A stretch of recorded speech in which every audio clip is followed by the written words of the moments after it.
দুঃখজনক হলেও সত্য, আমাদের এই 1.5 মাস না যেতেই আবারও কথা বলতে হচ্ছে।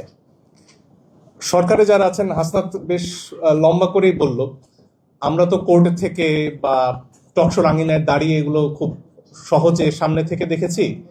ধরুন আমাদের একটা টকশো থেকে একজন কথা বলেছেন সরকারের বিরুদ্ধে, টেলিভিশনের ভবন থেকে বেরিয়ে যেতে পারেননি, বাইরে তার জন্য অনেকে অপেক্ষা করছিলেন, একেবারে রাজ সমাবেশে গাড়ি করে তাকে নিয়ে যাওয়া হয়েছে। কোথায় নিয়ে যাওয়া হয়েছে অনেকক্ষণ পর্যন্ত তার পরিবার জানতেও পারেননি। বিচার বিভাগের কথা যখন আমরা বলি, এই যে দিনের পর দিন বেগম খালেদা জিয়াকে যেই মামলায় যে কেউ জামিন পাবেন, সেখানে তিনি একজন অসুস্থ বয়স্ক ভদ্রমহিলা, তাকে জামিন দেওয়া হয়নি। এবং যে বিচারপতি জামিন দিয়েছিলেন তাকে ভীষণভাবে তিরস্কার করা হয়েছিল রাষ্ট্রের সর্বোচ্চ পর্যায় থেকে।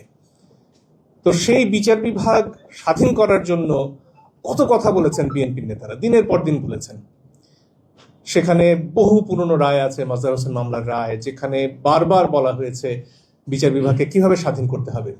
এবং তারই একটা পর্যায়ে যখন বিচার বিভাগের অধস্তন আদালতের বিচারকদের চাকরির যে বিধি, সেটা নিয়ে সাবেক প্রধান বিচারপতি এস কে সিনহা কথা বললেন, সেটা বাস্তবায়ন করতে চাইলেন, তার কি হাল হয়েছিল সেটা আমরা একেবারে এত দ্রুত ভুলে যাওয়ার কথা নয়।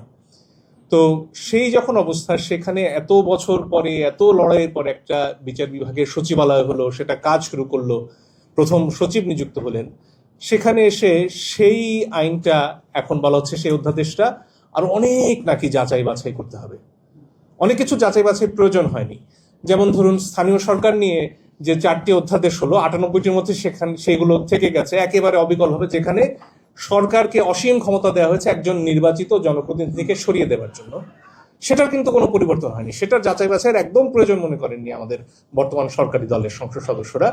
কিন্তু যেখানে বিচার বিভাগ স্বাধীন করা হয়েছে, সেটা নিয়ে নাকি বিস্তর গবেষণা এখনো বাকি রয়ে গেছে, এবং সেই গবেষণা আমাদের আশঙ্কা 5 বছর অনায়াসে চলতে পারে, যদিও তারা